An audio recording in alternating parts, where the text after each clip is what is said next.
Live na ba tayo? Ayun. Ayun na, lumabas na siya. Sorry sa delay dahil we are having a trial and error ng ating bagong restream. Ayan. All right, I think we're live. Hello, everyone. Hello, thank God it's Friday.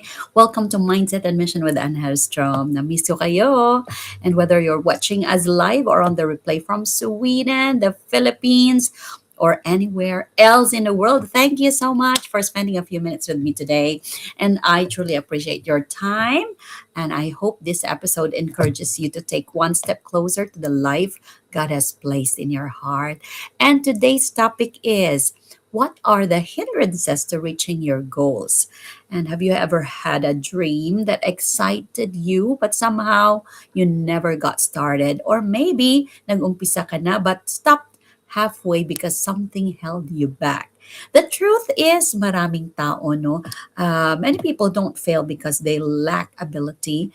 Many don't reach their goals because they allow certain obstacles to stop them before they even begin. Excuse me lang po Kuha ako ng paper.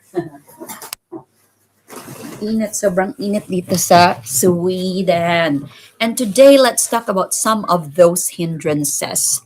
Mga fear, no? Ang mga takot natin of being embarrassed. That's the first one. This is probably one of the biggest reasons bakit ang mga tao, maraming tao never pursue their dreams.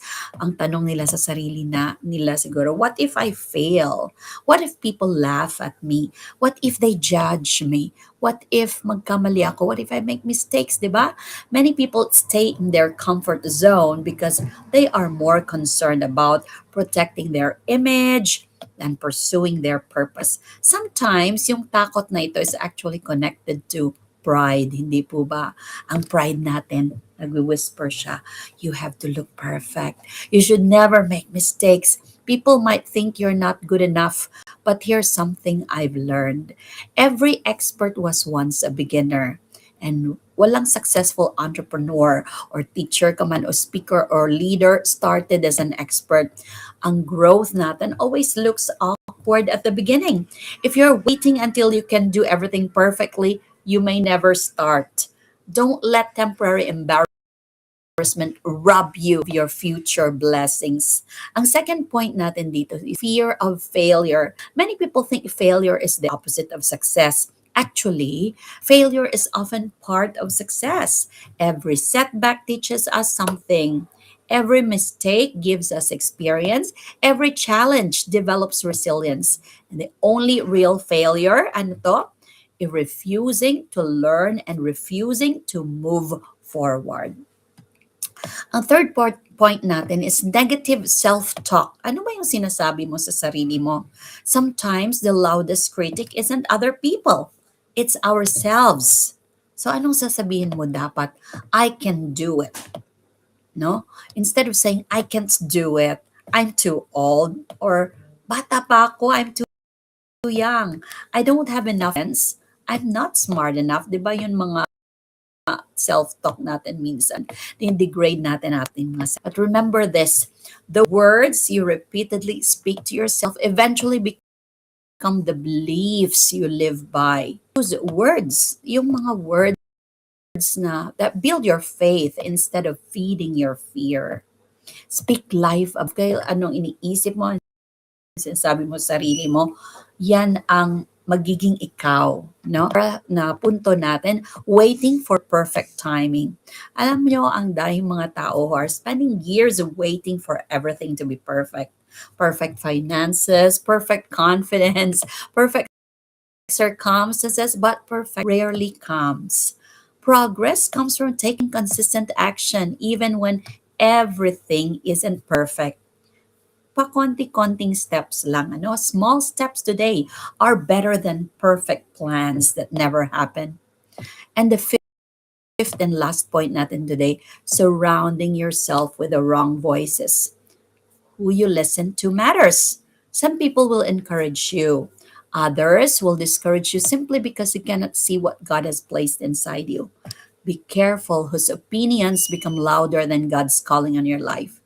So anong gagawin mo? Surround yourself with people who challenge you to grow, who celebrate progress, and who inspire you to become better. Ito naman ang aking personal reflection. One thing I always remind myself is this: courage is not the absence of fear. Courage is choosing to move forward even while feeling afraid.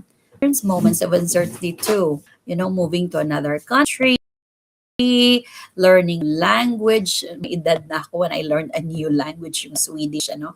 At iba na talaga ang mental capability na kung may edad ka. Another one, building a teaching career. And this one, starting an online business, speaking in front of people, ito online, no? Creating videos. And none of those felt comfortable, but every small step helped me grow. If I had allowed the fear of embarrassment to control me, I wouldn't have experienced many of the opportunities and blessings God has opened along the way. Alam mo, sinasabi nga nila, talagang marami nakakamit na mga blessings ng mga makakapal ang mukha. In a positive way naman, di ba? Syempre, you have to also figure out kung ang binibigkas mo or sinasabi mo in front of the public, nakakasira ba yan sa iyo? Nakakabuti ba sa mga taong win-witness mo or sa mga taong ini-inspire mo, di ba? And how this applies to business. Many people ask me about my digital business. Sometimes they think the biggest challenge is learning technology. Honestly, I don't think that's the hardest part, no? The hardest battle is often the one happening inside your minds, yung takot, yung fear, yung self-doubt, yung overthinking, or worrying about what people say. Alam mo, whatever your status, ang situation mo, may masasabi ang tao, di ba? So, bakit kailangan ma-bother, no? Sasabihin nila. The good news is that our business community doesn't expect anyone to know everything on day one. We have step-by-step video training, my mentorship dito, and a supportive community that helps people learn at their own pace. It's not about being perfect talaga. It's about being teachable. Kung willing ka mag-learn, willing ka mag-spend time. Siyempre, sa initial stage ng business, mag-spend time ka talaga, mag-train. Tapos, para i-apply mo no kung ano yung nasa training. So you have to spend time kahit sa anong bagay na ginagawa mo, no? Merong talagang initial stage na kailangang matutunan mo kung paano gawin. At kailangan mo yung consistent ka rin and willing to grow. So, nakakatuwa kasi yung mga kasamahan namin dito sa digital business. Grabe na yung mga degrees, mga experience nila, mga may-ari na rin ng mga sarili ng negosyo. Pero willing pa rin sila mag-grow, no? May mga accountant na, may mga doctors, no? May mga sa legal practice din dito, but they still join the business. So whether you're exploring an additional income stream and looking for more flexibility or simply curious about a digital business works, remember that every successful person once started as a beginner. So, we'll wrap this up. No? Hindi tayo magtatagal dahil may lakad din kami very soon. As we end today's episode, I'd like to leave you with this question. What dream have you been postponing because of fear? So don't allow fear of embarrassment to become stronger than your purpose. Don't pride convince you that you have to appear perfect before you begin. Growth is sometimes uncomfortable, di ba? Hindi na comfortable ka lagi sa pag-grow and learning something new. And learning is sometimes messy. But every meaningful journey starts with one courageous step.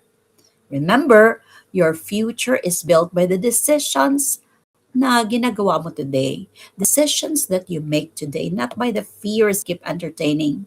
So, yan ang ating short go live today, no? So, maraming salamat for joining me here on Mindset and Mission with Herrström. And if this episode encouraged you, please share it with someone who may need this reminder today. And if you're the digital business I've mentioned and would like to learn more about how our automated online system works, feel free lang not to reach out to me. Every question is valid, and I'd be happy to share a free overview so you can decide if it's something that aligns with your goals and lifestyle. Wala namang pilitan ito, no? We are just sharing the opportunity. So if you think kung para sa'yo or gusto mo lang sumilip and see if this works also for you, so I'm just a message away, no?